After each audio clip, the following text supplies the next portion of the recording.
Today's daf yomi is Bava Metzia daf kuf, Bava Metzia 100. The daf yomi is actually today's daf is really requires a lot of intense study because there's a lot of deep concepts. We're just touching the surface of it, but at the same time, we thank Hashem for the opportunity to touch it even in this superficial manner. So the Mishnah tells us, or somebody's exchanging a cow with a donkey.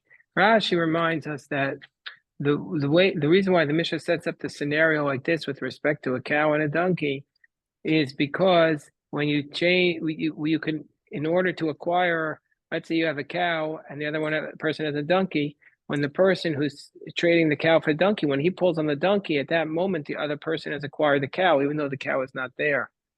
So now they come back and the cow has a baby. The cow has a baby. We don't know when the cow gave birth, before the sale, in which case it belongs to the original owner, or after the sale, which belongs to the new owner. Or if somebody's selling his servant and he sells her with money, and she gives birth. This one says she gave birth before I sold her. And this one says no, she gave birth after I bought her, in which case the baby's mine. Yachoko, they split it. Another scenario, there were two slaves, echad gadol ve'echad katan. One was large and one was small. Those two fields, achas gadolas, achas katana. The purchaser says, gadol akachti. The purchaser says, I bought the large one. Vahola omer, and the other one says, eini yodea. The other one says, I don't know which one I sold. So zacha begadol. Then the one who says I purchased the large one, he is bari, he is certain, and even though he's taking it away from the other person is shema, he's not sure, so therefore he has to give it up. But if, let's say, the mochar omer katan macharti, the seller says I sold the small one, he's certain. Vahola omer eini yodea, and the other one says I'm not certain.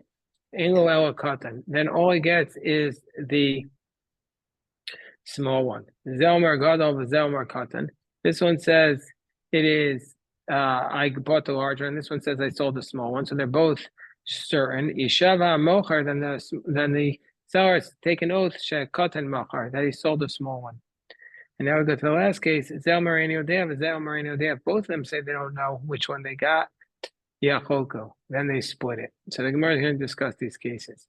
First of all, the Gemara says back to the first case where the guy says my cow gave birth before I sold her, and the other one says no, she gave birth after I sold her. Yachoko. Why are we splitting it? Why don't we split it? Why don't we see who is the one who had possession of the cow, and that's where the baby will be. We'll have idach, and then the other one will have to say, here's another principle, fundamental principle. You want to get something from somebody, you have to bring a proof. So the Gemara says, now we're talking about a case where the cow is standing in the swamp. So therefore, nobody has ownership over the cow. The cow is standing in the swamp. Since nobody has ownership over the cow, therefore, under these circumstances, that principle doesn't apply because nobody's the muhsak. So the Gemara says, Amar Chiv and Amar Shmuel and Shivchanami the kaima b'simta. Or the maid also, she wasn't standing in anybody's domain. She was in the alleyway off of the property. So the Gemara says, but still, v'nukma cheskas d'marakama.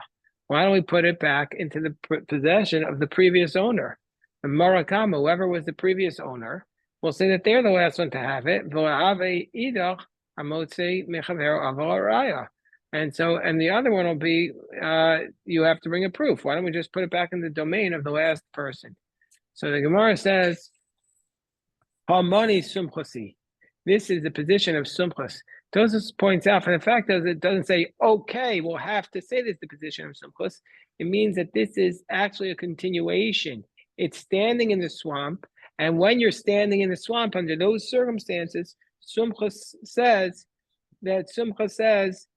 that that's where you split it. So When does Sumcha say you split it? When there was not a muchzak, when nobody was actually holding it at that moment. That's where Sumcha says you split it. But Tosfos says, if somebody was actually holding it, then Sumchus wouldn't say you split it. This is the position of Tosfos, but not everybody agrees with him. Namely, Rambam does not agree that Sumchus limits his case to a place where nobody's actually holding it. Gemara says, but anyway, we'll go with Tosfos. Hamani Sumchusi, who says, "Maman amutal b'safek is cholken b'lishvul." You split it up without an oath. And the Gemara says, wait 1 second. Amar da'amar Sumchus. When does Sumchus say his position? V'shema v'shema. Sumchus might say his position where two people are in doubt. It's called the case of shema v'shema, where neither one is certain. But babari, in this case, they're both certain. The person says, I'm certain the cow gave birth before. And the other one says, I'm certain the cow gave birth after. Would Sumchus really say, under those circumstances, Amar, does he say his case that you split it, even in a case where both of them are certain? Would he really say it in that case? So the Gemara says, Amar Rabbi Barafuna and Amar Sumchus afilu b'bari. Sumchus would say it even in that case.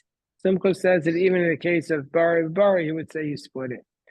Gemara says, Rava says, no, Olam Kamar Sumchus Shema v'Shema says, no, Sumchus only says this case in a case where the two people are uncertain. Oh, Bari lo Amar. In the case of Bari, he wouldn't say it. What does Sumchus say in the case of Bari Amar?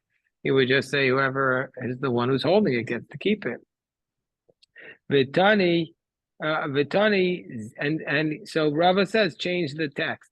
Zeh Omar Shema Achlo Macharti, v'Zeh Omar Shema Mishal Akachti.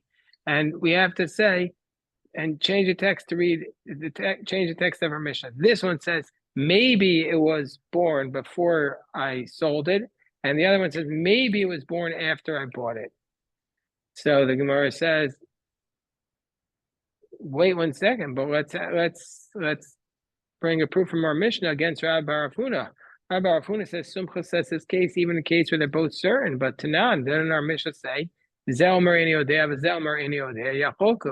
if each one says, I don't know, they split it. Now, Bishlam or Rava makes sense according to Rava, me the Seifa Shema V'Shema, from the fact that the latter case is maybe and maybe Reisha Nami Shema V'Shema.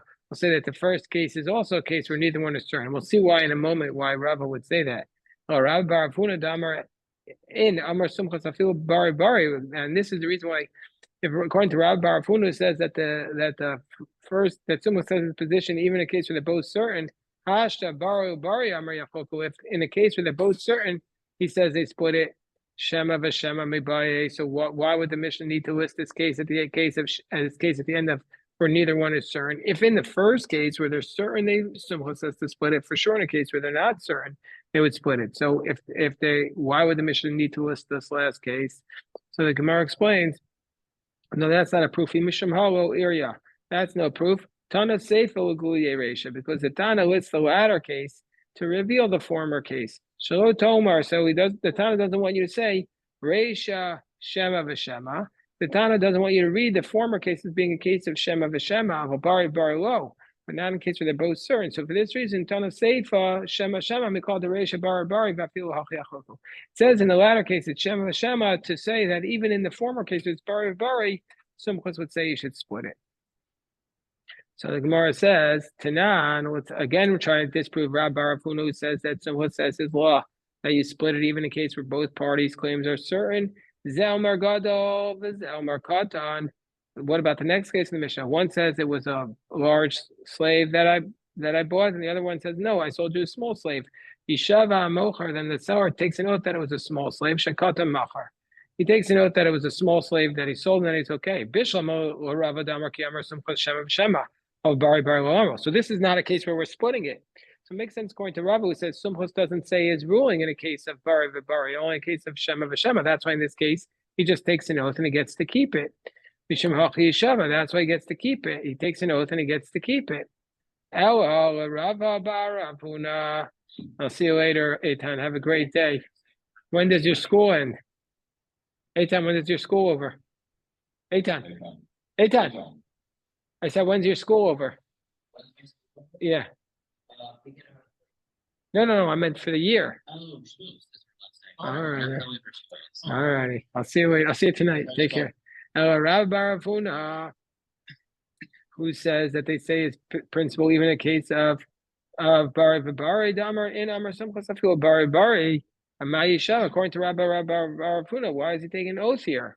Amayishav or Mocher? Why is the Mocher taking an oath? Yachoku. I should say that they split it because he says this case even in the case of Bari Bari.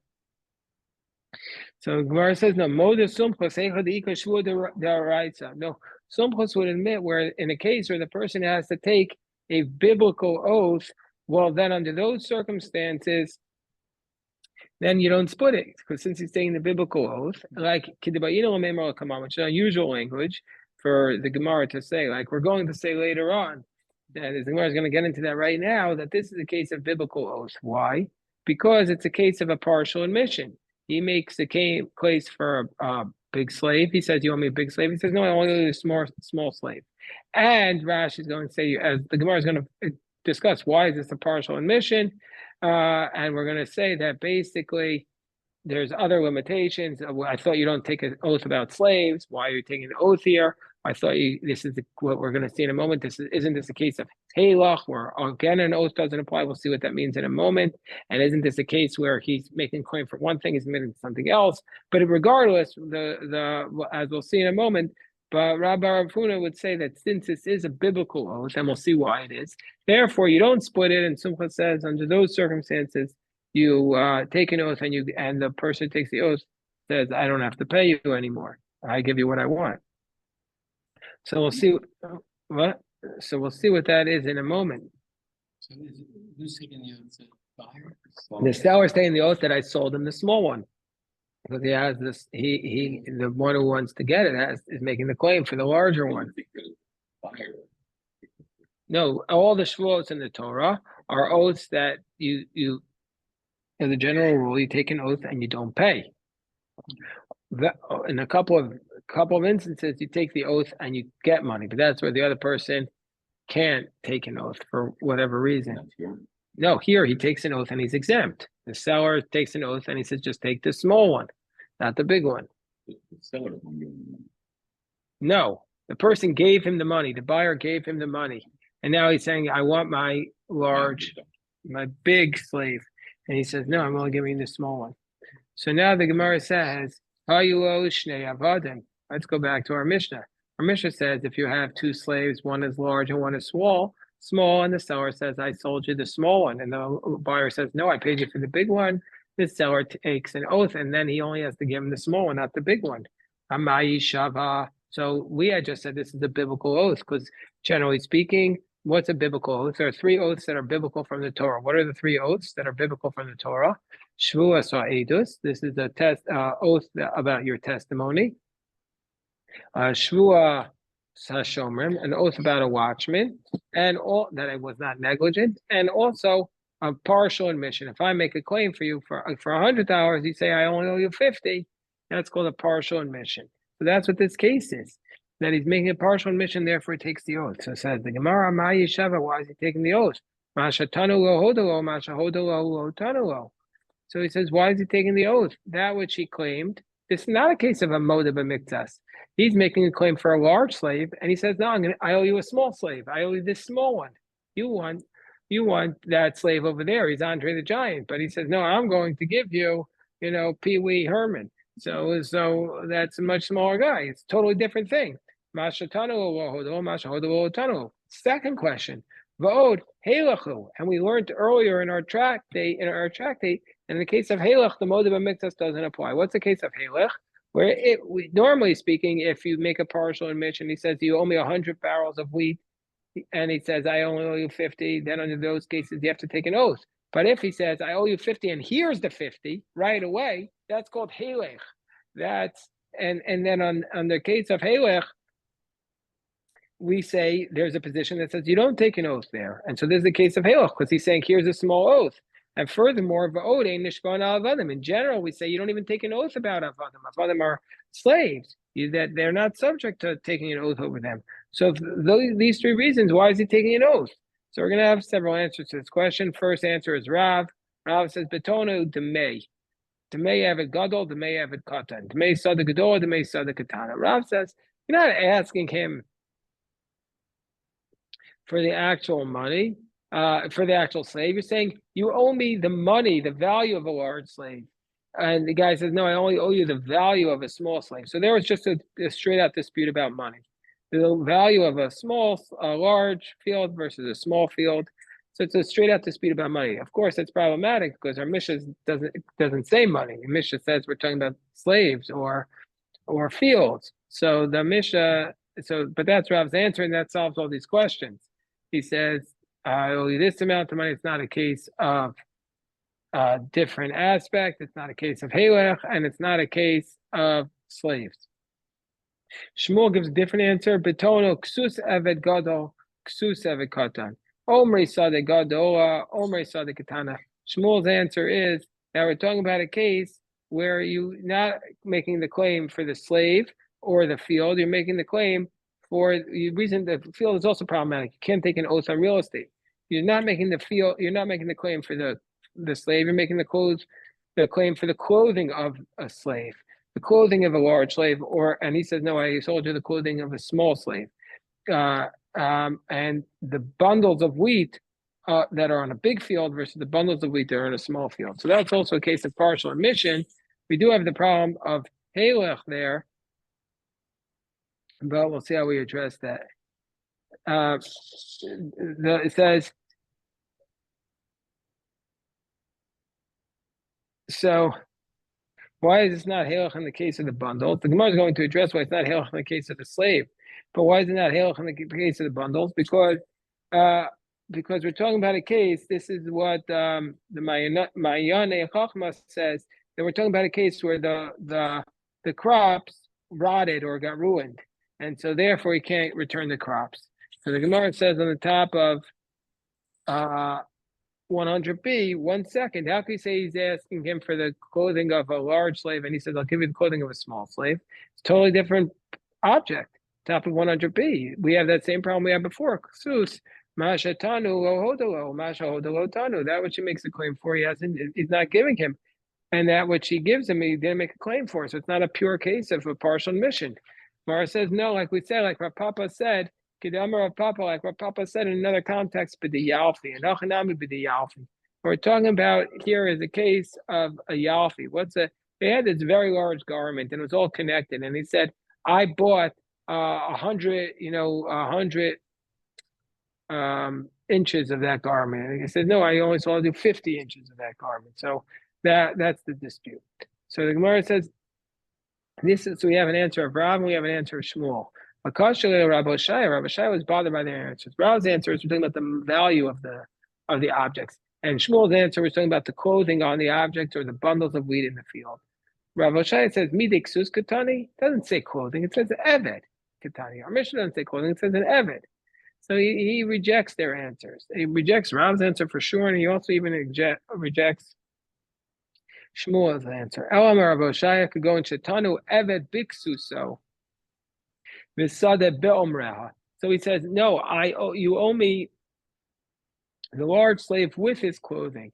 And so therefore, he says, and the other guy admits to a small slave with his clothing, because since he's going to have to take an oath on the clothing, therefore from there, we do what's called Gilgal Shvuah. Once he's taken an oath about that, he has to take an oath on the matters, which otherwise he normally wouldn't be able to take an oath on.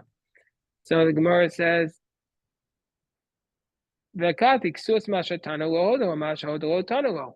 still the clothing is not the same that he asked for. He asked for the clothing of a large slave, you're getting him the clothing of a small slave. So no, we're talking about the same answer, that we're talking about a roll of fabric, and you just took, and you argue over the amount that you take. But anyway, Rav Sheshet says, wait 1 second. So you're saying it's teaching us the law that once you take the oath on the clothing of the slave, you also take the oath on the slave. And that's what our Mishnah is teaching us. And that's what we call zokukin. And once you're forced to take an oath on one aspect, you can make him take an oath on the other. It's called zokukin. So the Rav Sheshet says, is our Mishnah coming to teach us this law of zokukin also? Lashmina, we already learned this law of zokukin in the Masechas Kedushin. Tanina zokukin anachasim she'en la mechrayis, it's anachasim she'yesh la mechrayis, v'shavalei. We already learned that if you have movable objects, and you have to take an oath on them. As a result of that, you could also, once the guy's there taking an oath, you could take the oath on those objects that are real estate. So why is it our Mishnah wouldn't have to come and teach us this law? That was explicit Mishnah in Kedushin. El Amar Rav Sheshes Hamani Rabbi Meir Hid Amar.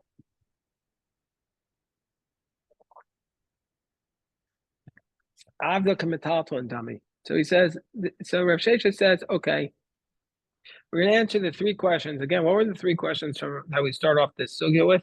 First of all, this is not a pure case of Bava Metzia because the thing he makes the claim against is not what he's admitting. Second of all, this is what would the person who says Halach, the person who says Halach says you don't take an oath. And the third case is you don't make an oath about slaves or real estate. So what's going on here? So Rav Shesha says, our Mishnah is Rabbi Meir, who says, first of all, Avda K'metaltal and Dami. Says slaves are like real estate, so you do take an oath on slaves. Okay, it's a minority position of Rabbi Meir. And still, but still, this is the case where you're not making a claim. You're not admitting to what the claim was about. You're admitting to something totally different. So the Gemara says, so no, the author of our Mishnah holds like Rabbi Gamliel, like we learned at the beginning of Bava Kama, that if you made a claim, on wheat, and if somebody makes a claim on wheat and you admit to barley, that's considered the Tana Kama says you're exempt, but Rabbi Gamliel says in that case it is a case of a partial admission because you're admitting to something of lesser value because the barley is less value than the wheat. So therefore, Rabbi Gamliel would say you take an oath in this case. So too with the author of this Mishnah. But the Gemara says Akati Helachu. So, but isn't this a case where you're right away offering the object? So that's a case of Halach, and there's a position that says Halach doesn't take an oath. Gemara could have said, well, that it doesn't follow that position, but that's the last resort of the Gemara. We want to make our Mishnah as inclusive as possible with opinions it agrees with.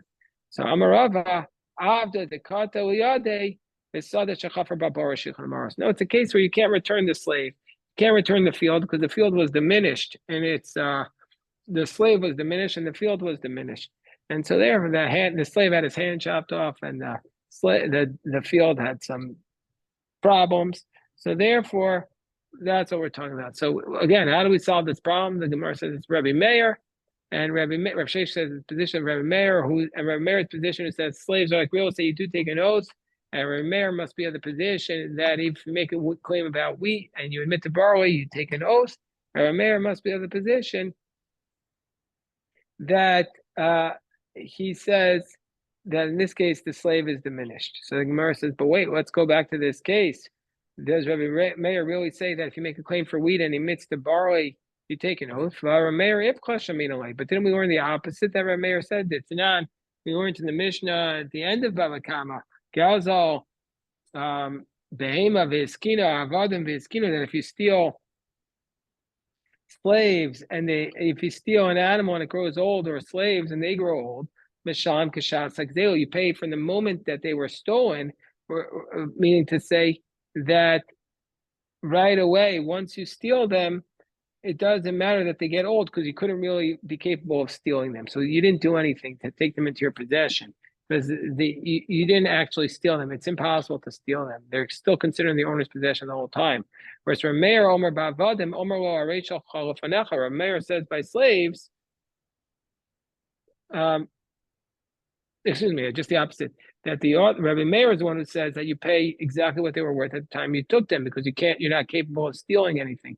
Whereas the Chachamim say no, you pay exactly what it was worth at the moment that it was stolen. But anyway, we see from here that Rabbi Meir is saying that slaves are like the real estate, that they're incapable of being stolen.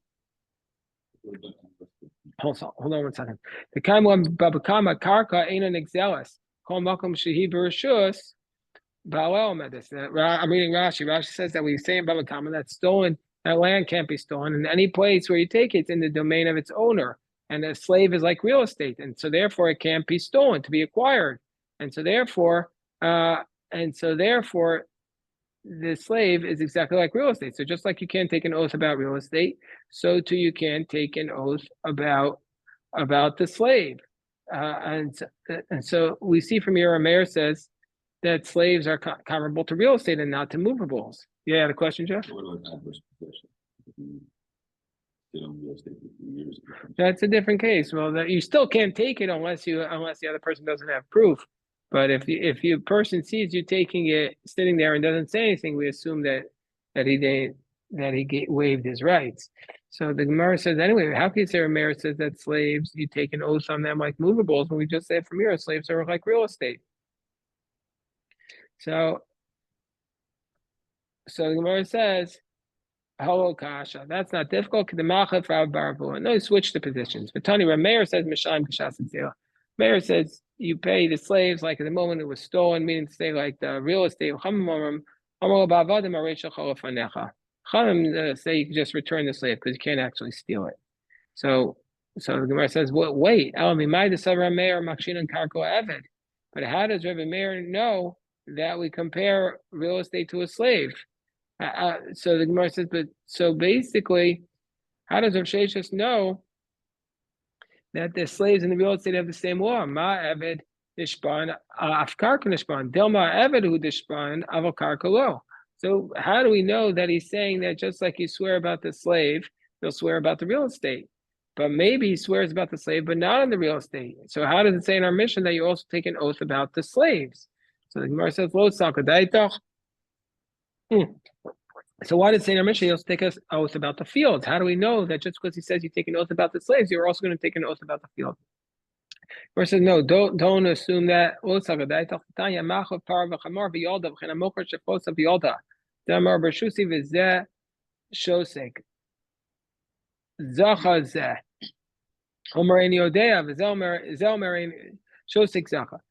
So and then the one who makes the claim, he's going to get the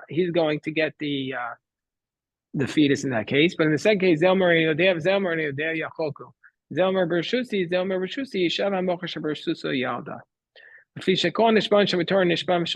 this goes to the question that somebody asked me a minute ago. And all the oaths in the Torah, you take an oath and you do not pay because it says in Torah, so it means to say that the one who has to pay, i.e. the one who's being claimed, who's sued, he's the one who takes the oath. That's the position of Rabbi Meir. So the Chachamim but the Chachamim say you don't take an oath not on real estate and not on movable. So we see from here, the Rav Mikal, the Rameir Savar Nishban, it must be the Rameirs of the position that you do take an oath about slaves and real estate. So that's a proof. The Rameir is saying not only take an oath about slaves, also take an oath about real estate. Gemara says, Mimai, how is that a proof? Dilma Kashem Ka'amrueh.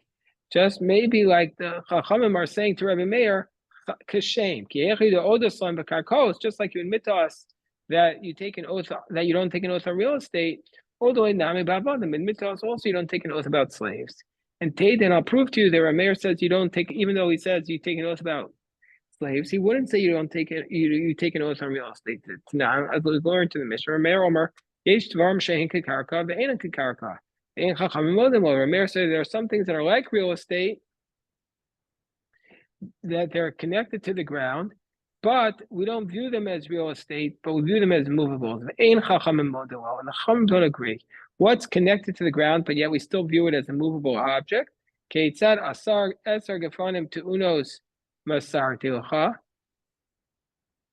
And we're proving, why is Rameir going to say it's immovable? Because otherwise he's proving you take an oath on something even though it's connected to the ground, which means in general you wouldn't take an oath on anything connected to the ground. What's the case where Rameir says something that's connected to the ground is still considered like a movable object? If a person says, he says, listen, I sold you 10 grapevines, and the guy says, he says basically, the guy says, I gave you 10 of my grapevines. You're holding 10 of my grapevines. And the guy says, no, you only gave me 5. Rameir says that you have to take an oath under those circumstances. The sages say, no, you don't take an oath because it's on the ground. Why does Rameir say you take an oath there? Because there are anavim ha'omdosli batzar now. That what they're arguing about is the grapes that are ready to be cut. Meaning to say, Rameir says, in general, you wouldn't take an oath on real estate, but these grapes, even though they're on the ground, they're basically not on the ground because they're about to be cut. Something's about to be cut, we view it as though it's cut. not for laws of Shabbos to say, okay, I can go pick the grapes because it's ready to be cut. But in this area of law, we're not going to view it as real estate because it's like basically it has the value of something that's ready to be harvested. Ella, so therefore it must be the Rameir says, you don't take an oath of real estate. Ella olam could Rabbi Oshaya. We go back to the answer that Rabbi Oshaya says that what are we talking about? Where he makes the claim for the slave with the clothing on it, basically, and it's called zokukin, that we force him to take an oath not only on the clothing but also on the slave. And your question was the kashalach zokukin, and why is our Mishnah coming to teach us the law of zokukin? We need to learn this law. Why? Because Salkadaita Chamina, you might have thought to say, Ksus Eved Demei, Ksus Eved Ke'eved Dami, and Omri Sada Kesada Dami. You might have thought that the clothing of the slave is like the slave itself, it's not movable. And the bundle of wheat is like the field itself. Kamash Malon, so therefore we're being learned that it's not that, it's a movable object. So therefore you do zokin. So now the Gemara just is explaining the previous brisa, even though we might have thought it's the Mishnah, but Rashi reminds us, and through a careful reading of Rashi, it's the brisa. Each one says, I don't know, then they split it. Hamani, this is sumchasi. In this position of sumchas says you split the money. Ema sefer, what does the next clause say? Zelmer bershusi, v'zelmer bershusi. Each one says it's not my domain. Yishava mocher shebershusi yalda. The seller takes an oath that it was born in his domain, and then he's exempt. Or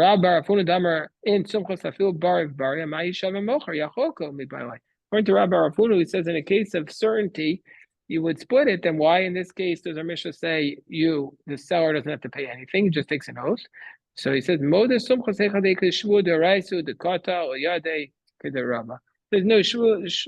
Sumchus would agree in this case because it's a biblical oath. And why is it a biblical oath? Because the hand of the slave was chopped off, so he can't just say Halach.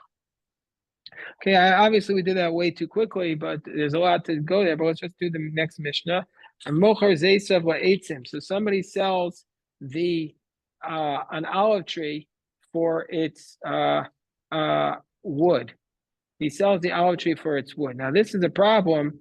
I thought you're not so you're not allowed to sell a fruit tree. You're not allowed to cut down a fruit tree. It's a biblical prohibition to cut down a fruit tree. So here we're talking about a case. It must be where the fruits are not able to be edible. You can't use them for oil. But we'll see. It's a difficult answer, as you'll see. We continue. And what happened was the person who bought them, for some reason, he didn't get around to cutting it down. And during that time, also pachos miravias l'seya. During that time, they grew some bad olives that were able to produce a very small amount, less than a quarter lug per seya. So who owns those olives? Then those olives belong to the person. Those olives belong to the one who owns the one who bought it. But also revius l'seya. But let's say they made more than this small amount. They made a quarter lug per seya. Zelmer zeisi gidlo, zelmer artsi gidlo. Each one says my olives, basically my tree that I bought is what produced these olives. And said, no, it doesn't come from your tree. It comes from my land. My land is what produced your olives. So then each one is actually correct. There, how does a tree grow? How does the fruit of a tree grow? From the tree, but also from the land. So therefore you split it. Let's say shataf narzeh. So let's say you have a tornado comes along, it picks up his olive tree, puts the olive tree in his friend's field. This one says, look, the tree's growing from my olives. And this one says, no, it's my land. So which one is it? They split it. So the Gemara says, well, what's the case where it produced a quarter lug of wine, of oil? Is it we're talking about a case where the person who sold it said cut it down immediately? Then a few pachas miravias. Well, you were supposed to cut it down. So anything that's up there, The guy who owns the land, he gets to keep it because he says, I don't want it to be here anymore. The Ida, Amoy Kolei must buy his coats. If he said cut it whenever you want, I feel revius nami about Zaytim. Then he doesn't mind. He's waiving his rights to the land. He's saying whenever, even if it's more than a quarter, we'll get keeping. So Gemara says, he just said to him, okay, I'm selling you the land, cut it down, basically, whenever you're ready. So Pachas Mervius, if it's less than a quarter lug, will cop the inchi. People don't care. I don't care how much you grew for my land during that time. But Revius, but if it's a quarter lug, cop the inchi. Then people will be upset. And therefore you have to split it. I remember Shimon Pazi, or Revius Amru, this quarter lug, Chusmino Itzah. He didn't say when it produces a quarter lug, we're talking about aside from all the junk of the olive oil that you throw out.